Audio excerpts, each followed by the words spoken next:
The man lay in his hospital bed, crying bitterly, not because of his illness, but because he had just learned his son had died. In his dream, the man saw his son standing before him.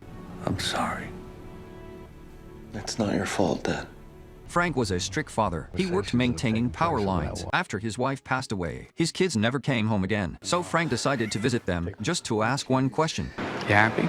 Yeah, of course I am. Late at night, Frank showed up at his eldest son's place, but no matter how many times he rang the bell, no one ever answered. He waited on the doorstep for hours. Still, his son never came back. Helpless, Frank finally left. On the way, he passed by an art gallery. One painting caught his eye. By coincidence, it was painted by his son. For a moment, he felt like he was looking at his boy as a child. This time, Frank went to see his daughter. Clearly, she was surprised and nervous to see her father at her door. He asked how her life was going, but she stumbled over her words. Not knowing what to say, Frank had hoped to stay a few days, but she used work as an excuse, and he had no choice but to leave. Before leaving, he handed her a letter he had written ahead of time, and again he asked, You happy?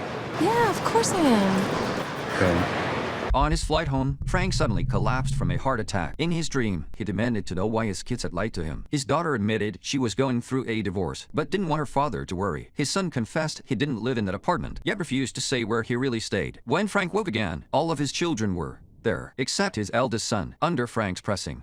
David died, Dad. Frank went back to the gallery, hoping to buy his son's painting, but the clerk said it had already been sold. Disappointed, he turned to leave, and he remembered there was still one more piece in storage. When she brought it out, Frank's eyes filled with tears.